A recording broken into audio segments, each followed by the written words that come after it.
Hey, welcome to our Lords of War Holiday Special Part 1. We're going to talk about, our top five like great kind of gift ideas that we kind of came up with for the hobby people in your lives. You want to get them something cool. And when I was kind of thinking about this, one of the things I kind of always go to is let's make the gift very versatile, and so we don't have to get really specific. So like one of the things we have when people come in is they don't necessarily know specifically what faction or army or miniatures they have or are painting. So we always try to make sort of like, oh, what would just any hobbyist really love to get? And then number two is like, what are some things that people might not buy for themselves but are really like high impact sort of hobby gifts? Yeah, I mean, more often than not, if we're lucky, someone has a piece of paper, or it's usually grandma, and it just says Space Marines on it or something, and we have to work with that, which is not very good. Yeah, that's true. But we have also gotten the like, I don't know, my so and so does this, and then that's it, and you're like, okay, like, and this would mean the hobby. Yeah. So anyway, so we've got a collection of items here. We'll go through, and they're all, like Chris said, they're basically like, if you're in the hobby at all, if you do any of the, like, if you do like sit and paint or would even like the idea of doing those things, all of these items are and they're in different price ranges. There's like certain items are a little simpler and have like a low impact, don't need anything extra, and then other ones are a little more intense. Yeah, so we'll go through that. So what do you want to start with? Yeah, I go with which is always my number one suggestion to people usually is a wet palette. Wet palette. Yeah. And specifically this wet palette. And if they already have a wet palette and it's not this one, I still think it's an awesome gift. You should get this one. Yeah. There's a reason why when people come in, we're like, yeah, sorry, we only sell one wet palette. It's because this is the best one. Yeah. And we've been using them for 4 or 5 years. This one's 3 or 4 years old. It's like the Mark 1 big guy. Yeah. Yeah. But like, do you not use that every single time you paint? This is like, I guess the best way to describe it is like, it's like Chris and I are like, we're basically professional hobbyists because we do this basically daily. Sounds good. And we, in theory, make money doing it. So it's yeah. So that's a tool I literally like. I depend on. It's no different than like some craftsman or mechanic or someone who has their go-to wrench or whatever because it never fails. It's like a contractor who's like, yeah, I like my Makita drill or whatever. Whatever, because I know it works and it always like works. This one, yeah, this one works. Exactly. Yeah. So this is that for wet palettes. So for those of you that don't know, wet palettes, basically you're looking at like keeping your paints moist as you paint, but really what it is it's a tool to help you get better at painting. So it helps you stretch the paint out, thin it, so that you can do better highlights, you can blend colors together, you can mix. It is absolutely essential for getting better at the hobby, honestly, when you're painting with acrylics. Yeah, and a lot of us get stuck in the like early days where like you start really simple and maybe don't think to like, because this is a little bit of an investment. Like this is $70. I mean, it is all inclusive. Like you don't need to buy anything else to go with it. It has the sponges, the papers, all of anything you could possibly need, and you wouldn't need anything. Like you wouldn't need to replace anything in here for some time or whatever. But the point is that, like as Chris said, it like we often like if you start the hobby and you're just using like some basic things like a well palette or a tile or whatever, you actually end up like frustrating yourself because it's like the paint dries quickly. Yeah. And so you end up just having these moments where you're like not getting enough work done or whatever, or you're coming to go back to the paint or your paint that you're applying. If you apply the paint too thick, it gets like a little chalky or streaky or whatever. The wet palette eliminates all of that. It basically and if you're like us with kids or whatever, or we're here at the store where you're often getting up and walking away from your paint for a few minutes, your paint will stay wet. So it's like just that alone. Yeah, you can look at it so like you can save money on paint basically because you're not using as much. It's great. So it's universally like fantastic, and we've narrowed it down to like this Red Grass Games is like we've used all the wet palettes. We've made our own wet palettes. Yeah, that's the other one that everyone's like I can make one, and yes you can, but there's a big difference between the one you can make yourself and this one. Just a little bit of a difference. And it's and the big one of I guess between the make your own and buying one or the different tiers is. Anything kind of below this one will grow mold generally. We'll replace the sponges and the papers more often. Yeah. Doesn't keep us sealed. Like this one here, like it's just awesome. Yeah, like not to ramble on too much about this particular product, but like I used a lot of wet palettes before I got the Red Grass one, and I ended up like hating them because of what Jay said. Like either you get mold or like it just didn't work great. didn't have It the wasn't. It was consistency, either yeah. letting water too water. much, or and I just gave up on them. And then I randomly at Adepticon like 5 years ago. I was like, oh, maybe I'll give this a try, and it was like it was a game changer for me. Yeah, right? yeah. So give it a try if you haven't already. Yeah. What's gift number 2 for you? Number 2, I'm gonna go with the dry brush set, or the dry brushes in general. Yep. This is the Artist Opus. There's other brands that make these, but they're kind of the first to bring this to market. This style of kind of looks like a makeup brush, but Yeah. there's a lot more to this than a makeup brush. Mostly it's the hair. The hair is they pick like a really durable goat hair, which I know is going to sound pretentious and crazy. It sounds pretentious because it is, Because it is awesome. Yeah, but it like, I guess, to briefly describe the dry brushing technique, it's a very quick and easy technique, and it works really well on Warhammer models and any models like that have like tons of details, because you're just basically brushing against the grain and catching all those raised areas. Yeah. And you can create like quick paint jobs really easily. But the dry brushing technique involves getting paint on a brush and then taking and having very little moisture and basically, pounding the brush or using it very aggressively on the model, and that essentially is super destructive and punishing. Yeah. So it requires a bristle that can handle that, like, repetitive, and also then cleaning it afterwards is like, you have dry paint on your bristles, so you have to actually like be quite physical with it.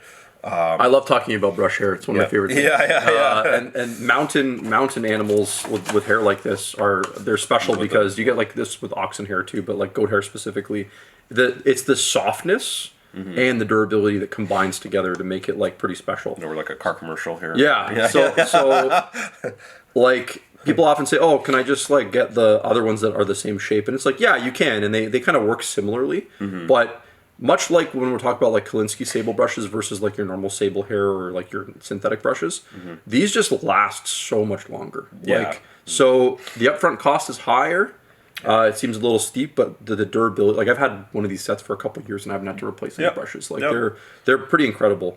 So buy it for your friend or your loved one, because like it might not be something they splurge on for themselves because of the price tag, but like it's something that they'll use all the time. Yeah. So this is like a set of 4. I don't think we have any 5 sets left. The 5s are out, yeah. But essentially, it's just one more even larger brush, which you may or may not even need, because of like the extra large one is like maybe for certain applications. Like a tank or like a big it's creature already or huge, something. Yeah. So it comes with a soap, which is great. So you use that to like condition the brush and help clean that extra paint off. And then this is the magic part here. This little jar has a little sponge in it, and if you go to artistopus.com, they have videos describing basically you need a tiny bit of moisture and that you dab the brush on. It keeps the paint kind of flowing a little bit. Yeah. And a set like this is, I think, 110 or 105. Like that, yeah. So it's actually kind of right in that perfect like Christmas price range where you're like thinking typically kind of when you're like, it's not like a crazy amount to spend, but it's like more than the, where you're not like, I don't want to get them something too small where they feel like, that you're not thinking about them. Yeah, and we have all the brush sizes separately. So if you want them to get a taste of that, but you can't spring for the big box, one, you can just grab one of those separate brushes for between $20 and $30. Yeah, so that's cool. What do we got next? For number 3, I think I'm gonna have to go with this. Oh, it's gonna go with the airbrush. Yeah, like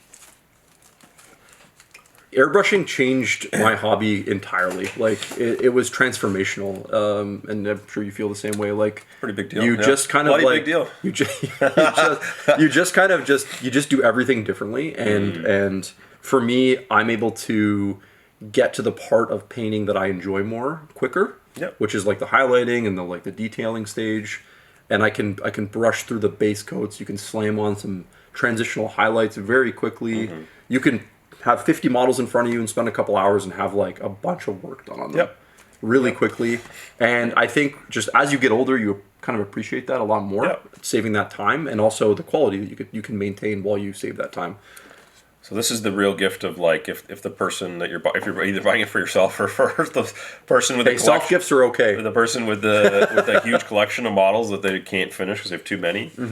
This is the gift that gets those models painted, because that's right. Like Chris just said, like you can actually get hordes of models, get paint on them quickly, and that empowers you to then want to finish them. Unlike the other kind of items on our list today, this one does have a little bit more. So kind of batteries not included, so to speak. Yeah, true. So there are things to consider. Compressor, so you need a source of air to power your airbrush. And then there's like others that you need to buy a hose, and there's like a few other cleaning things. So it's a bigger investment, but that being said, it's a start. Like you could get them the airbrush, and then maybe they go and get the other things they need. It's Yeah, kind of I taking think care of half that's a of the thing. great way to say it, because like Yeah. sometimes people like are always looking at that price tag Yeah. altogether, like, oh, it's going to cost me like this much dollars Yes. all in for everything. Yeah. But getting a part of that for somebody is a great gift, because now they're that much closer Yeah. to actually being able to do it, right? Yeah. And then Once it started. the other thing is we give free lessons, so like Yeah. they can come in early January, and then like we'll walk them through everything, and that's kind of the thing that's necessary with airbrushing, is getting like that help in the beginning. And even then, it's like, again, this is part of something we always get, like when you buy through us or whatever, we have like all of the know-how, we have all the parts, we're kind of like the service center for these things, at least for the brands that we carry. And it's not just all lesson, like you can come for remedial help. Yep. Like that's very often. I have people that maybe only get to airbrush like a few times a year, and they forget things, or they just want help, or they want to learn new things, how to get more use out of their tools so they can come back. Yeah, really great. And anyway, again, this is another item that we've kind of curated down to just a few options, but they're all really good. And I guess another thing, this is something, it's sort of a little bit of a tangent, but we're firm believers there's no such thing as a starter airbrush. Right. Mostly Right. because just like there isn't a starter hammer or a starter drill or whatever. Yeah. Like you kind of get what you pay for. So Yeah. I mean, this isn't too bad. This airbrush is phenomenal. This is a Harder & Steenbeck Evolution, German made. This one I believe is 185, Yeah. which is like in airbrush terms like a steal. It is a steal, yeah. Most It's kind of like a $280 Wada, right? Like, oh yeah, let's be real. It should be like $200-$300 Yeah. at least, but the price is great, and part of it is because we deal directly with the company, and we do order enough bulk of it to get the price lower or whatever. But besides that, it's like you can't go wrong with it. It's just awesome, and it's definitely Buy an airbrush. Yeah, For sure. What's your next pick?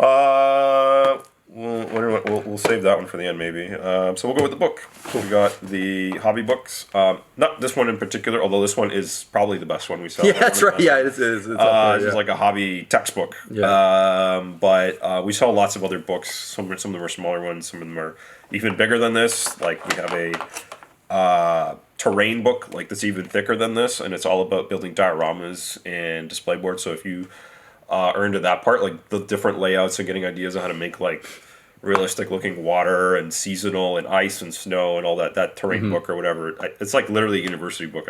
Anyway, this one is strictly just like all these like painting techniques by a world renowned artist. And there's another one of those things you could say like, well, I could YouTube a lot of this or whatever, and there's some truth to that, but there's just kind of like extra content and secrets in here that I feel don't get conveyed in YouTube very well, because like YouTube tends to be structured around like a guy trying to rapidly show you something in 5 minutes. It's probably, I think it's a good point. I think it's probably more akin to like signing up to someone's Patreon and having them give you instructions, because this is basically like Arnold Lazaro's it's like basically taking a course with this guy. It's like right? It is all super detailed. Like yeah, he's taken time to think about his process. Yeah. There's core painting principles in there. This guy also, like, if you've seen any miniatures online, this guy is super prolific. Like, he's everywhere. There's all his details, it's just skin it's incredible. Like, so the guy's a very good book. These and I guess the other reason I love like these sort of like AK or FAQ books as like a gift for holidays is because it is one of those things that people will never really think to get for themselves. Yeah. Like people don't often buy these sorts of things for themselves, but they are super useful for reference, for learning. And like for this like book, this what is this 300 some odd pages. It's all color. Oh, it's absolutely full of content. There's no like nonsense riffraff. There's no like just fluff chapters of some guy waxing about his ego or whatever. Like this, it's like $135, but honestly, it's like what an awesome reference. Just like, for an example, like a course with a guy like that over the weekend, because we've hosted these before. Oh yeah, would be like $400 just to spend 2 days with him. Maybe more now actually with inflation, like maybe $500. And then you can and then you always have this resource you can come back to. You can flip to it. You can get those images. Like a lot of painting, at least for me, like trying some more advanced techniques or theories. Like I need to have something I can like constantly stare at. It's like, I mean, I think that's just an art thing. I'm a huge reference painter too. You like need to be able to just like have it in front of you and just keep looking at it to reference it. So these are excellent, and we have several different ones.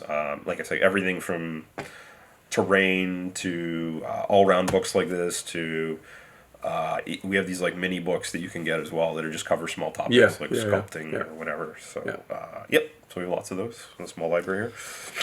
Last but certainly not least on our top 5 list is, and I did grab this one specifically, but also I want to be non-specific as well.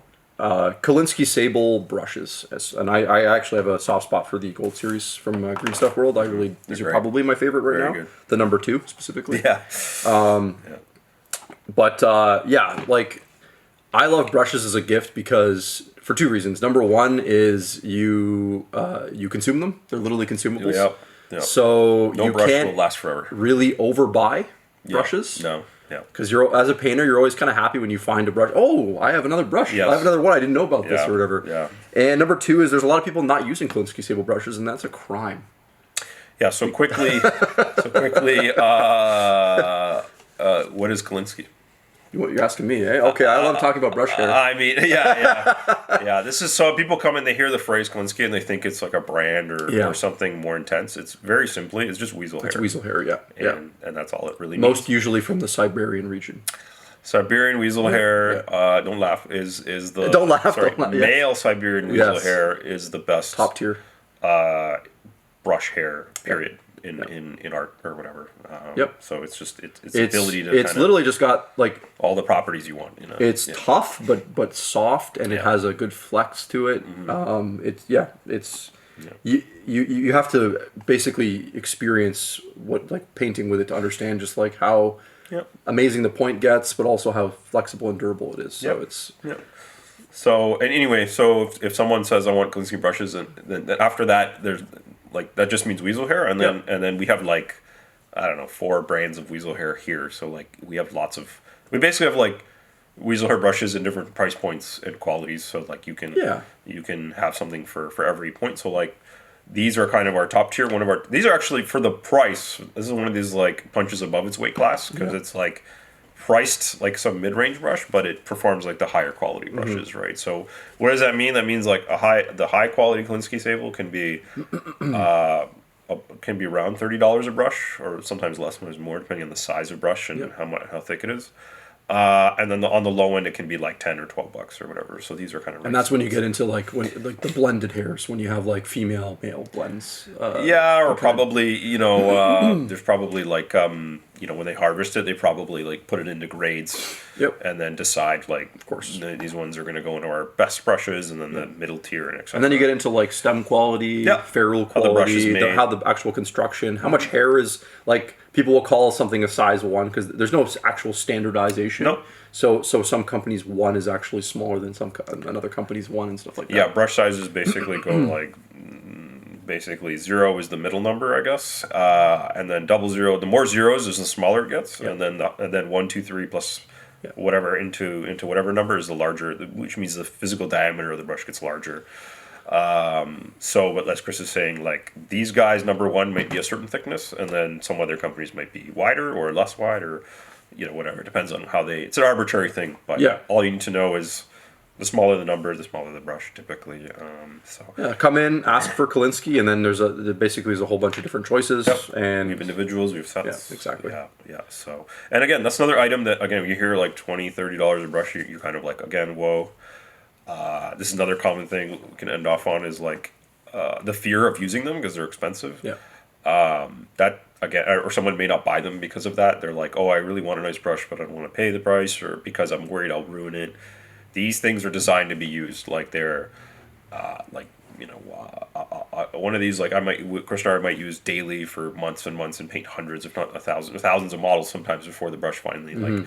It's like the brush will perform until it literally runs out of a bristle because of just wear and tear, but like it'll never do this thing typically where it just sprawls out or doesn't hold its shape. Like that's really the key, and that essentially makes the painting more enjoyable because you're not. Like fighting the brush, you're fighting the miniature, but not the brush. That's right. That's so one less thing to worry about. Yeah, that pretty much wraps up our top 5 gifts ideas for this holiday season. So if you have any suggestions, things that you think are awesome gifts, put them in the comment section below. Give us a like, a subscribe; it helps us out a ton. And we'll see you guys next time. Okay, Thanks a lot. Thanks.